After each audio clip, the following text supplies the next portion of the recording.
Aujourd'hui, nous allons commencer par lire le psaume 103.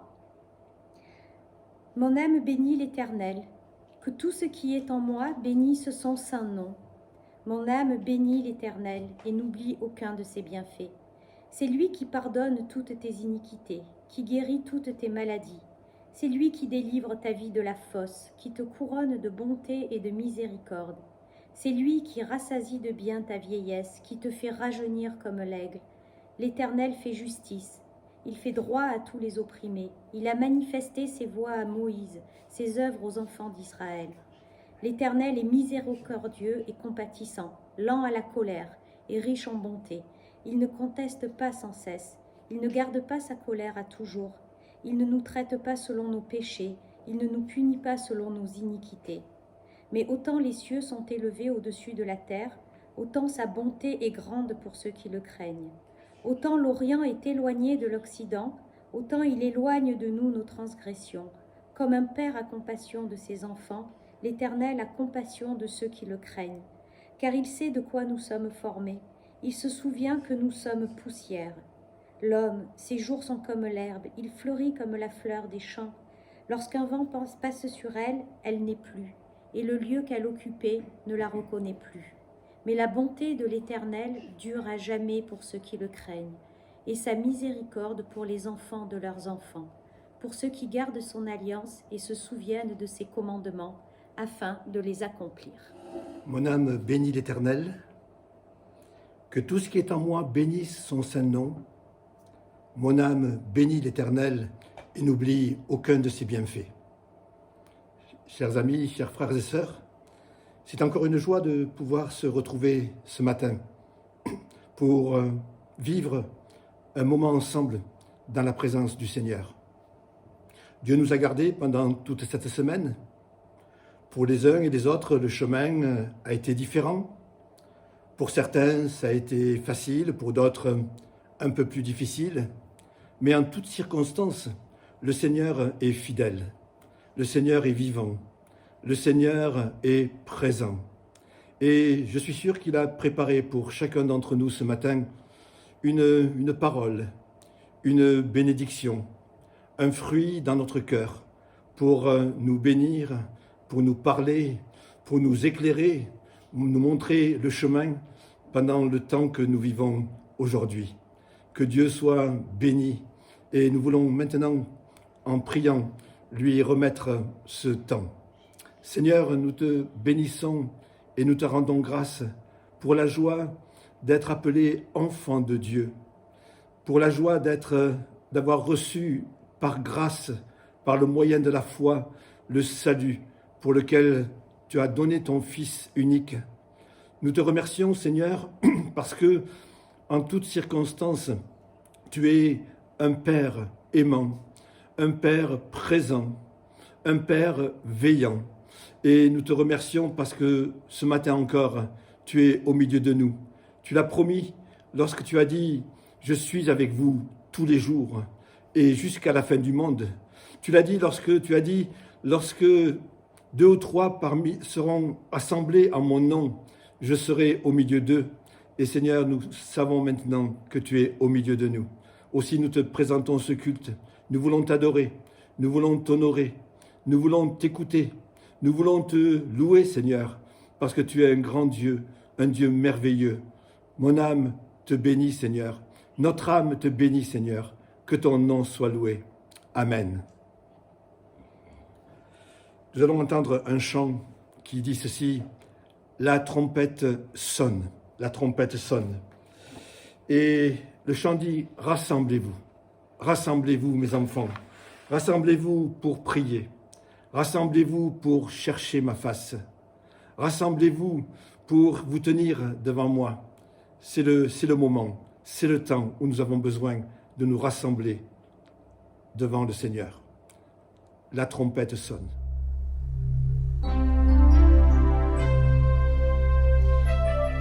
Il est encore temps maintenant de revenir à moi, déclare le Seigneur. Faites-le de tout votre cœur. Jeûnez, pleurez et suppliez-moi. Il ne suffit pas de déchirer vos vêtements, c'est votre cœur qu'il faut changer. Oui, revenez au Seigneur votre Dieu. Il est bienveillant et compatissant, patient et d'une immense bonté, toujours prêt à renoncer à ses menaces. Il changera peut-être d'avis et vous comblera de bienfaits. Vous pourrez alors lui apporter des offrandes de blé et de vin. Sonnez de la trompette à Sion, ordonnez un ton de jeûne, convoquez une assemblée.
Maintenant, dans la parole de Dieu, dans le livre des Actes au chapitre 12, livre des Actes au chapitre 12, les 17 premiers versets. Livre des Actes, chapitre 12, les 17 premiers versets.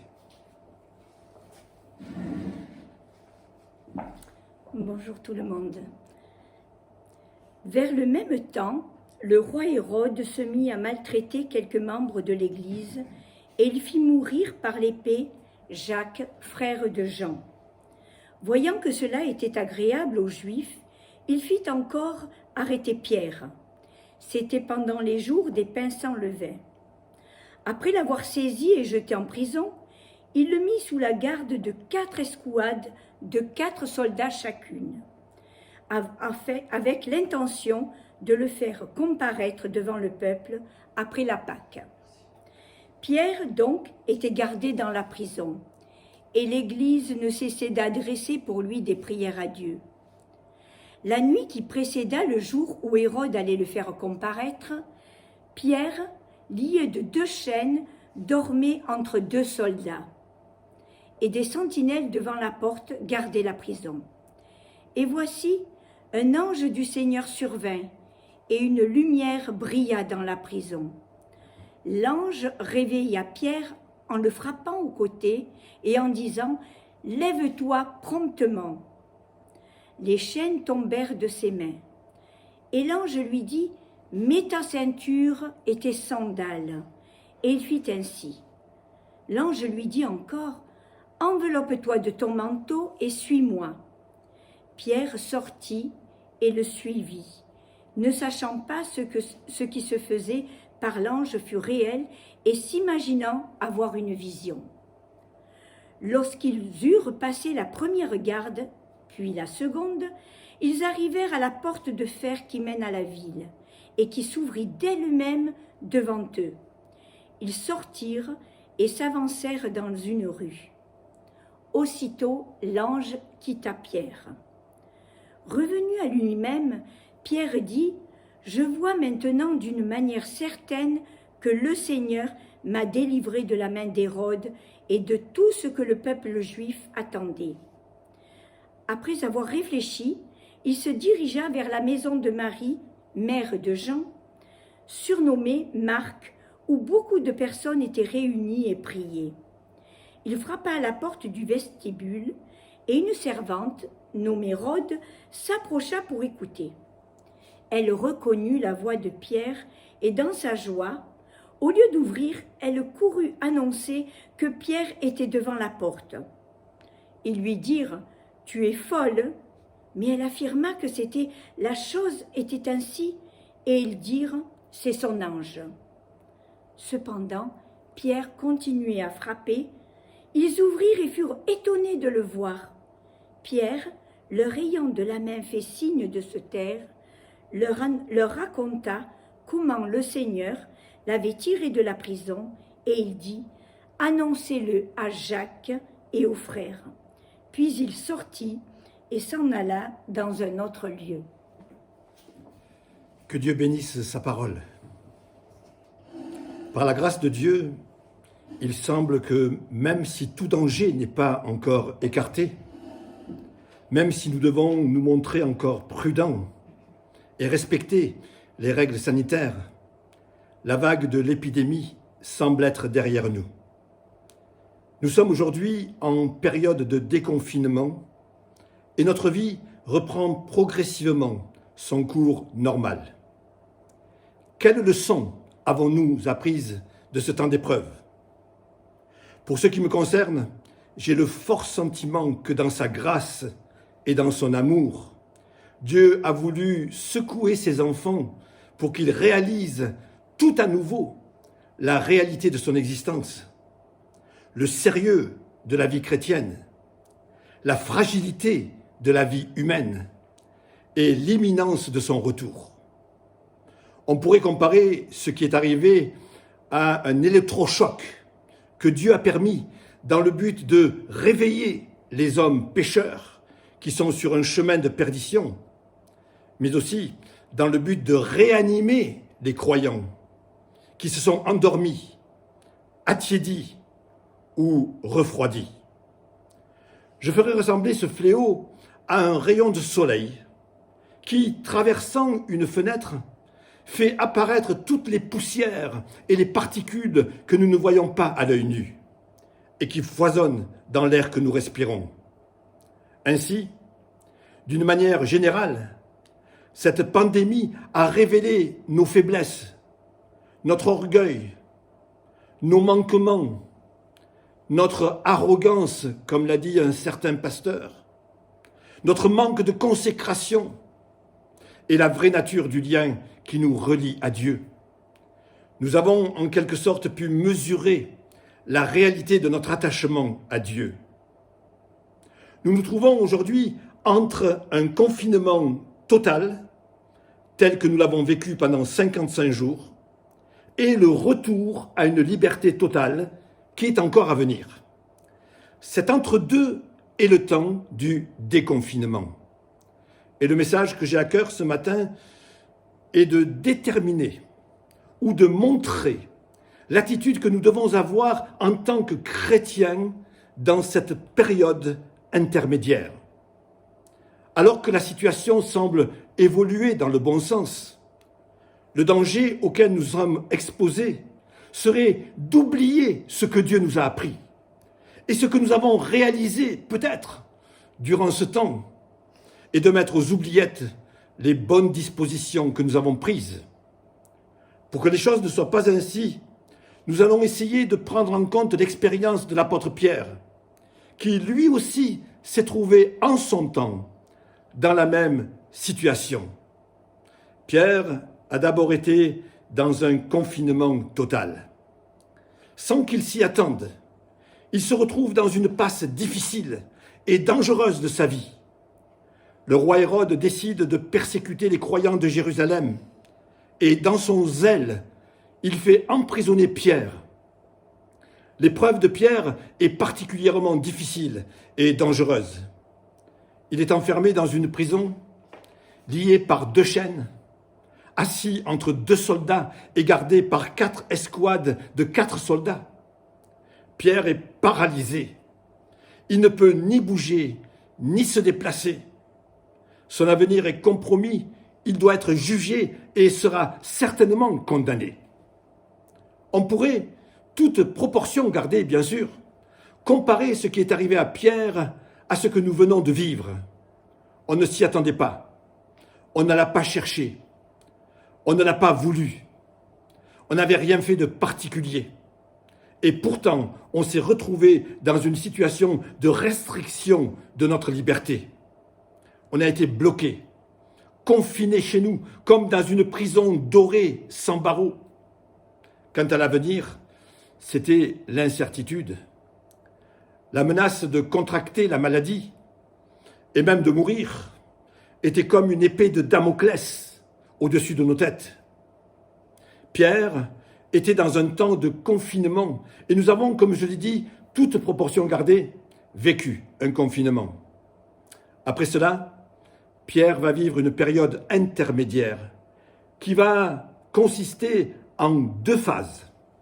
La première phase est une intervention miraculeuse de Dieu. Il est intéressant de voir que le Seigneur intervient lorsque Pierre n'a plus aucun moyen de s'en sortir par lui-même, lorsque la situation est sans issue. Dieu envoie un ange, la lumière brille dans les ténèbres de la prison, l'envoyé de Dieu réveille Pierre en le frappant au côté et lui demande de se lever. Et les chaînes tombent. Pour Pierre, c'est le début du déconfinement. Cette action de Dieu me fait penser au prophète Élie, qui, enfermé dans une forte dépression, a demandé la mort. Il s'endormit là, dans le désert. Alors un ange vint, le toucha et lui dit « Lève-toi, Élie, mange et bois. » Quel merveilleux passage et quel encouragement pour nous lorsque nous nous sentons enfermés par de dures circonstances et de lourdes épreuves, au point de baisser les bras, d'abandonner la marche, de renoncer à aller plus loin et de nous laisser aller même jusqu'à mourir. Le Seigneur est capable d'envoyer un ange, d'éclairer nos ténèbres, de nous toucher et de nous réveiller pour nous dire « Lève-toi ». Notre Père Céleste intervient de différentes manières pour nous secouer et nous réveiller. Il peut le faire par un message sur Internet, un chant d'adoration, le téléphone d'un frère ou d'une sœur, la visite d'un ami chrétien, une parole de la Bible, etc. À un moment donné, il nous touche, il nous bouscule, il nous éclaire et il nous demande d'accomplir ce que nous ne pouvons pas faire ou ce que nous n'avons plus envie de faire. Lève-toi. Un certain jour, dans le village de Naïn, Jésus s'est approché du cercueil d'un jeune garçon qu'on a mené au cimetière pour l'enterrer. Posant sa main sur le cercueil et s'adressant au jeune homme, il lui dit « Jeune homme, je te le dis, lève-toi » Lorsque l'ange demande à Pierre de se lever, il s'attend à ce qu'il lui fasse confiance et qu'il obéisse. Humainement, la chose était impossible, car la situation dans laquelle Pierre se trouvait ne comportait aucune issue. Seule la volonté de faire confiance à Dieu et de lui obéir pouvait accomplir ce miracle. Lorsque Pierre décide de se lever, les chaînes tombent. Il est toujours dans la prison. Les soldats sont toujours là. Les portes sont toujours fermées. Mais les chaînes sont tombées. C'est le début du déconfinement. Frères et sœurs, lorsque Dieu nous fait un clin d'œil, ou lorsqu'il nous parle d'une manière ou d'une autre, c'est pour nous inviter à nous lever. Si nous décidons d'obéir, les chaînes tomberont, les fardeaux seront ôtés. Il est probable que nous soyons toujours enfermés. Mais nous serons libres dans notre prison. Notre cœur sera rempli de la paix de Dieu dans notre prison. Nous serons pleins d'espérance malgré les verrous de fer et animés de la joie de Dieu malgré les portes closes. C'est le début du déconfinement. Pour qu'il soit entièrement libéré, l'ange du Seigneur va demander plusieurs choses à Pierre. Et c'est ce que nous-mêmes sommes invités à faire pendant cette période de déconfinement. Je ne sais pas ce qui se serait passé si Pierre n'avait pas obéi. La première chose, c'est de se tenir prêt à partir. La veille de leur sortie d'Égypte, les Israélites devaient être prêts. Il est dit dans le livre de l'Exode, au chapitre 12, « Quand vous mangerez l'agneau, vous aurez vos reins sains, vos souliers aux pieds et votre bâton à la main. » Nous avons l'impression que le Seigneur leur dit « Soyez vigilants, gardez les yeux ouverts, prêts, dès que ce sera le moment de sortir. » Je ne peux pas m'empêcher de penser à la parabole des 10 vierges. L'époux allait arriver à tout moment. Il fallait qu'elle soit prête à le suivre pour entrer dans la salle des noces. Dans l'évangile de Matthieu, au chapitre 24, le Seigneur dit à ses disciples, « Veillez donc, puisque vous ne savez quel jour votre Seigneur viendra. C'est pourquoi tenez-vous prêts, car le Fils de l'homme viendra à l'heure où vous n'y penserez pas. » Nous avons ici l'élément principal que nous devons affermir dans ce temps de confinement, celui d'être prêt pour le retour de notre Seigneur. C'est peut-être la plus grande leçon de cette pandémie.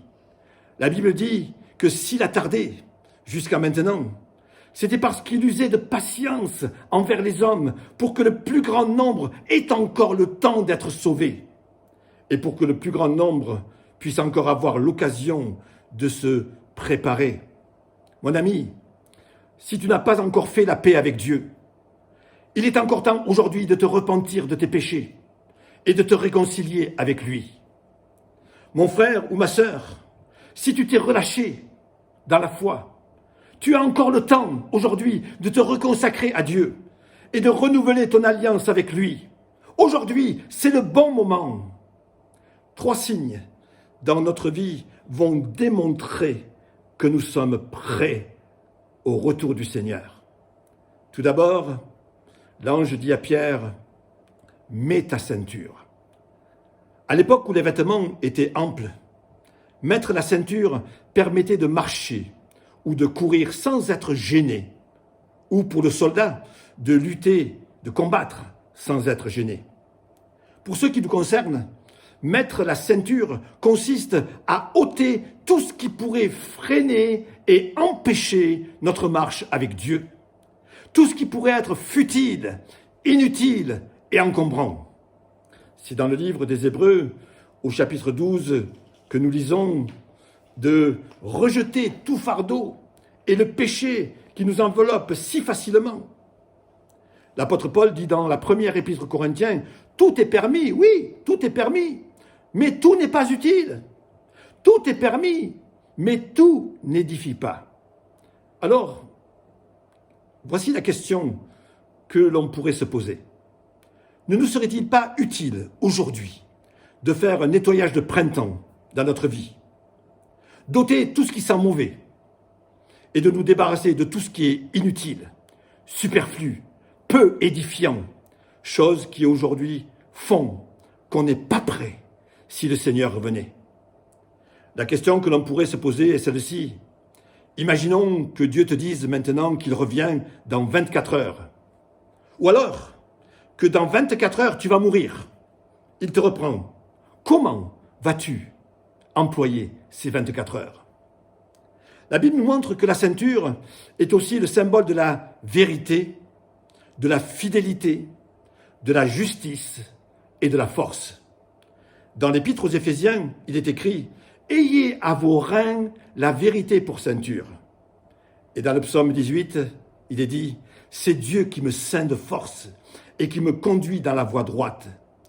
À propos du Messie, nous lisons en Ésaïe chapitre 11, « La justice sera la ceinture de ses flancs et la fidélité la ceinture de ses reins. » Ainsi, frères et sœurs, pour être prêt, le chrétien doit marcher dans la vérité. Il doit vivre selon ce qui est juste aux yeux de Dieu et non ce que lui considère comme juste. Il doit avoir confiance en la puissance de Dieu et non en sa propre force ou en ses propres capacités. Et il doit être fidèle à Dieu en toutes choses, les petites comme les grandes. Voilà le premier signe qui nous montre que je suis prêt à rencontrer le Seigneur. Mais l'ange dit encore, « Mets tes sandales ». Le ministère de l'apôtre était d'annoncer l'évangile aux Juifs et aux païens. La privation de sandales marquait le triste état de prisonnier qu'il était. Lorsque l'ange dit à Pierre de mettre ses chaussures, il annonce par là qu'il doit se préparer à reprendre son ministère. Les chaussures sont le signe que l'évangélisation et le témoignage vont reprendre. L'apôtre Paul dit dans l'épître aux Éphésiens, « Mettez pour chaussure à vos pieds le zèle que donne l'évangile de paix. » Ainsi, ce temps est le moment de remettre nos chaussures, de retrouver notre vocation de témoin de l'évangile, de retrouver le zèle pour annoncer la bonne nouvelle et voir les hommes faire la paix avec Dieu et être sauvés. Pour être prêt, le croyant doit remettre ses chaussures. Par passion pour le salut des âmes et l'édification de l'Église, nous devons retrouver le zèle pour l'annonce de l'Évangile.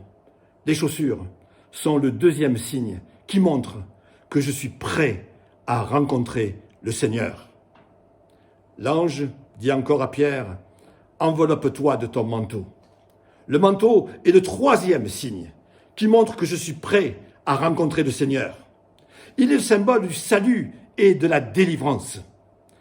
Dans le prophète Ésaïe, au chapitre 61, nous lisons « Mon âme sera ravie d'allégresse en mon Dieu, car il m'a revêtu des vêtements du salut. Il m'a couvert du manteau de la délivrance. » Ce manteau est le signe de l'homme nouveau que l'enfant de Dieu a revêtu lorsqu'il a cru en Jésus-Christ. Il est dit dans l'épître aux Colossiens, « Vous vous êtes dépouillés de l'homme que vous étiez autrefois, avec tous ses agissements, et vous vous êtes revêtus de l'homme nouveau. » Ce manteau est aussi le symbole de la vie de Christ qui doit paraître au travers de notre vie. Nous comprenons cela en lisant ce que l'apôtre Paul dit dans l'épître aux Galates au chapitre 23. « Vous tous qui avez été baptisés en Christ, vous avez revêtu Christ. » Alors, revêtu de Christ, revêtu de l'homme nouveau, ma vie sera un témoignage vivant de l'amour de Dieu. Pour être prêt, le croyant doit se revêtir de Christ et de l'homme nouveau pour que les hommes et les chrétiens voient l'amour de Christ dans sa vie, ainsi que les fruits de cet homme nouveau, la joie, la paix, la douceur, la pureté, la droiture, l'honnêteté, etc. La ceinture, les chaussures et le manteau, voilà les trois signes qui vont montrer que je suis prêt pour rencontrer le Seigneur. Soit lors de son retour, soit en allant moi-même vers lui par la mort. C'est aujourd'hui, frères et sœurs, le temps de s'habiller. Mais l'ange dit encore à Pierre, « Suis-moi ». Il est intéressant de voir que les portes ne s'ouvrent pas devant Pierre, mais s'ouvrent devant l'ange que Pierre suit. Aujourd'hui, c'est le temps de nous replacer dans le sillage de Jésus pour le suivre. Suivre Jésus signifie mettre nos pas dans ses pas. Cela consiste à ne jamais détourner de lui nos yeux, à ne jamais douter de son amour, à lui faire confiance, quelle que soit la nature du chemin, à toujours obéir à sa voix et à être animé de ses pensées, et à marcher à son rythme. Pour être prêt, il faut être disposé à le suivre. C'était le temps du déconfinement. Mais ce temps-là va passer. Et Pierre se retrouve dans la rue. Il est parfaitement libéré. Que fait-il? que décide-t-il? Il est dit au verset 12, Pierre se dirigea vers la maison de Marie, où beaucoup de personnes étaient réunies et priaient. Il est merveilleux de voir que la première chose que fait Pierre après sa libération, après son déconfinement, c'est d'aller vers l'Église, d'aller vers ses frères et sœurs qui priaient. C'était sa priorité. Je suis sûr que lorsqu'on retrouvera notre complète liberté, on fera des tas de choses. On courra dans les restos, ou sur la plage, ou dans la nature. On fera plein de choses. Mais c'est aussi le moment de réaliser que notre priorité doit être la maison de Dieu, doit être son Église, la vie communautaire, le retour vers les frères et les sœurs pour prier ensemble, louer ensemble, chercher la face de Dieu ensemble, dire ensemble à Dieu toute notre reconnaissance, prendre la scène ensemble. Aujourd'hui, frères et sœurs, dans ce temps de déconfinement, dans ce temps entre deux, c'est le moment de réaliser que nous devons être prêts pour le retour du Seigneur. Nous devons être prêts à le rencontrer. Mettons la ceinture, enfilons nos sandales, revêtons le manteau, replaçons-nous dans le sillage de Jésus pour le suivre. Et n'oublions pas qu'après tout cela, très bientôt, notre priorité, en dehors de notre attachement à Dieu, devra être notre attachement à notre communauté, notre attachement à notre Église, notre attachement à nos frères et à nos sœurs. Alors, que Dieu vous bénisse, que Dieu vous fortifie, que Dieu continue cette œuvre qu'il a commencée, qu'il la continue en nous, dans notre vie, pour que nous soyons vraiment prêts, vraiment prêts. La vie nous montre que les choses peuvent changer d'un moment à l'autre, que les choses peuvent changer d'un mois sur l'autre, que les choses peuvent changer d'une année à l'autre. Notre vie est fragile. Notre vie est fragile. Et le Seigneur va bientôt revenir.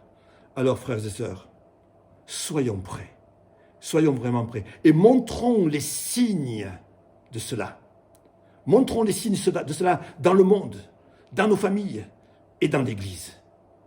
Que Dieu vous bénisse. Prions ensemble. Seigneur, je voudrais te remercier parce que tu es dans ta grâce, tu es toujours prêt à nous secouer, à nous apprendre des choses, à nous permettre de réaliser des choses. Et je prie vraiment pour que ce temps de pandémie ou de déconfinement ait pu servir à ma croissance et à notre croissance spirituelle, à notre approfondissement de notre communion avec toi et les uns avec les autres. Je prie vraiment pour que ce temps serve à ce que nous soyons vraiment prêts, que nous nous préparions, que nous soyons prêts. Et non seulement nous, les enfants de Dieu, mais que le monde comprenne aussi qu'il doit se préparer, que les gens comprennent qu'ils doivent se préparer aussi. Aide-nous, Seigneur. Permets-nous de mettre notre ceinture, nos chaussures, notre manteau et de te suivre, Seigneur. Permets-nous, Seigneur, que nous puissions réaliser dans notre vie, Seigneur, que tu dois être notre priorité et que les frères et les sœurs aussi doivent être notre priorité. Merci pour toutes les joies que tu nous accordes, toutes sortes de joies que tu nous donnes à vivre, mais tu dois être notre priorité. Bénis mes frères et mes sœurs, bénis tous ceux qui écoutent en ce moment, Seigneur, et parle par ton esprit dans leur cœur. Parle par ton esprit et que ta parole puisse porter un fruit béni pour eux-mêmes et au travers d'eux, pour beaucoup d'autres. Je te remercie et je te rends grâce. Que ton nom soit loué. Amen. Amen. Nous allons entendre un chant maintenant qui dit « Abba, Père ». Abba Père, je veux être à toi seulement. Abba, qu'on pourrait traduire par papa, notion d'intimité. Abba Père, je veux être à toi seulement. Et je veux soumettre ma volonté à ta volonté. Écoutons ce chant maintenant. Et restons dans l'humilité, dans le recueillement. Essayons de voir ce que Dieu nous a dit au travers de ce message aujourd'hui.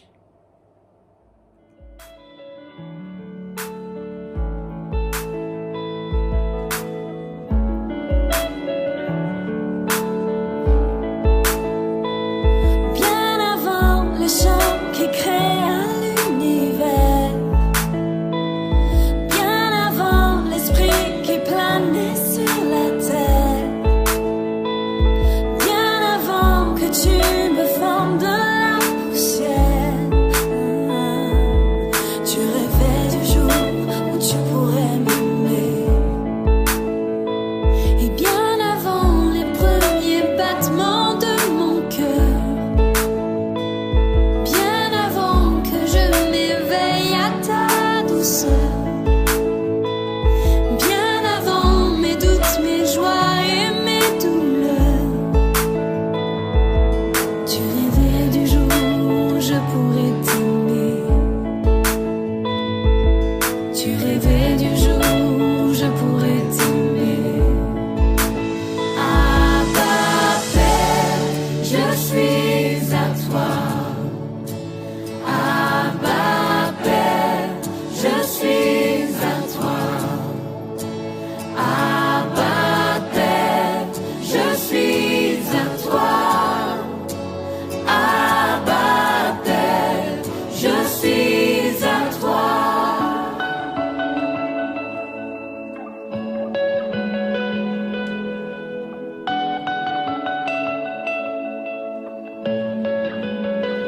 Bien avant que Jésus marche sur la terre, bien avant le Fils qui nous montre le Père,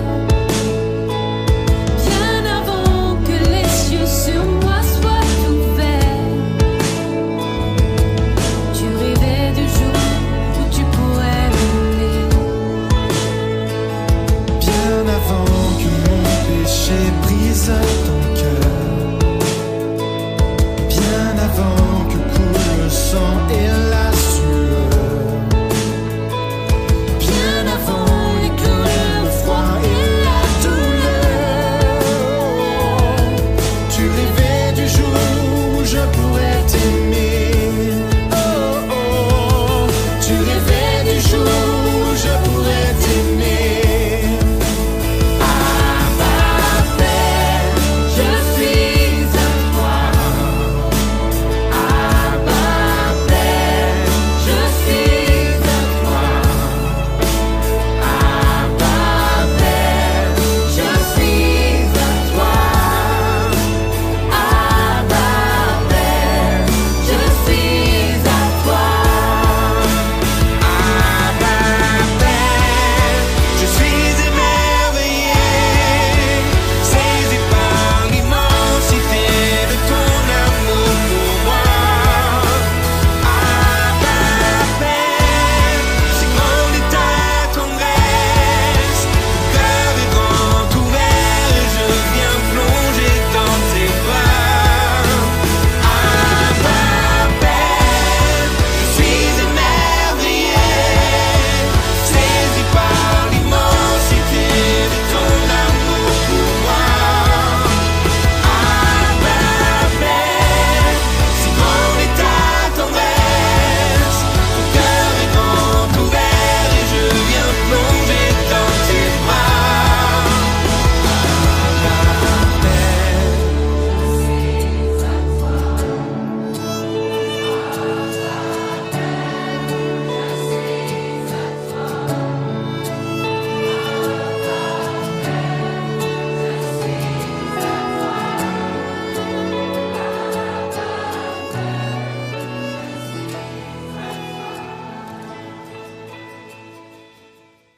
Le Seigneur veux te dire ce matin que si tu gardes tes yeux fixés sur moi, ton désir d'être prêt va se réaliser. Parce que tu te poses la question, tu te dis, je veux bien, mais comment? J'ai du mal, je n'y arrive pas. Et le Seigneur te dit ce matin, tes yeux doivent être fixés sur moi et je dois être ta priorité. Si tu restes dans mon sillage et si tu me fixes de tes yeux et des yeux de ton cœur, alors cela va se réaliser dans ta vie. Tu seras vraiment prêt à me rencontrer. Seigneur, je te prie pour tous ceux qui peut-être ont des craintes et des doutes ce matin, pour tous ceux qui se posent peut-être des questions, Seigneur, qui se sentent incapables peut-être de certaines choses. Je prie pour que maintenant, par ton esprit, tu poses tes mains sur ces personnes-là et que tu leur donnes la certitude, Seigneur, que tu es là et, Seigneur, que tu leur donnes aussi la force de mettre leur regard sur toi pour tous les jours de leur vie. Merci, Seigneur, que ton nom soit béni. Amen. Je ferai quelques annonces maintenant. Tout d'abord, vous dire que ce culte sera sur YouTube, certainement dans la soirée, sinon demain, à partir de demain. Que dans la semaine, nous continuons encore notre partage biblique jeudi soir, de 20h à 20h30, une demi-heure, où nous approfondissons la parole de Dieu sur divers sujets. Et puis pour vous dire aussi que, malgré l'autorisation du gouvernement d'ouvrir nos lieux de culte, bien avec le conseil de notre Église, nous avons décidé de démarrer le dimanche 7 juin. Le dimanche 7 juin, avec bien sûr toutes les précautions que nous devons prendre. Nous les prendrons, nous préparerons cela. Donc le dimanche 7 juin, on reprendra notre culte à l'église. Pour ce qui est d'Internet, eh bien, je vous en dirai plus dimanche prochain. En tout cas, ça a été une joie d'être ensemble, mais nous allons terminer maintenant par un chant qui ne va pas durer très longtemps. Mais pendant ce chant, eh bien, comme je vous l'ai dit tous les dimanches, eh bien, nous allons ramasser notre collecte, nous allons faire notre offrande. Alors sortez votre enveloppe, voilà, et puis pendant le chant, mettez votre offrande dans cette enveloppe que vous donnerez à notre trésorier lorsque on se reverra. Bien sûr, je m'adresse à nos paroissiens de l'Église évangélique arménienne de Beaumont. Voilà, nous écoutons ce chant maintenant.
fléchis les genoux pour t'adorer toi seul.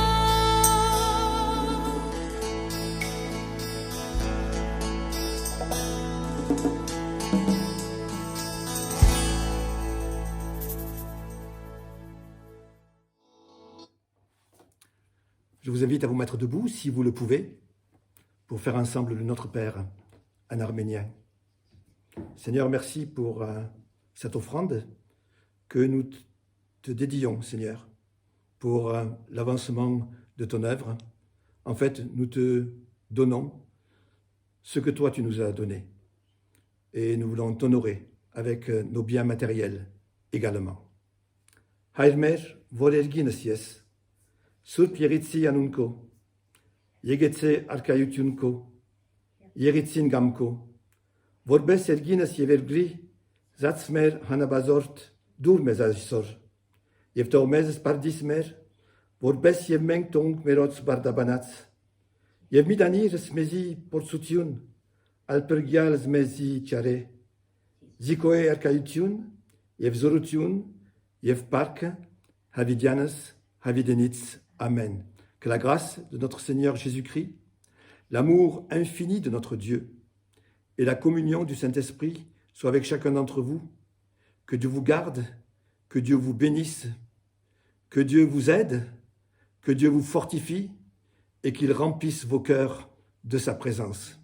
Allez dans la paix du Seigneur. Amen.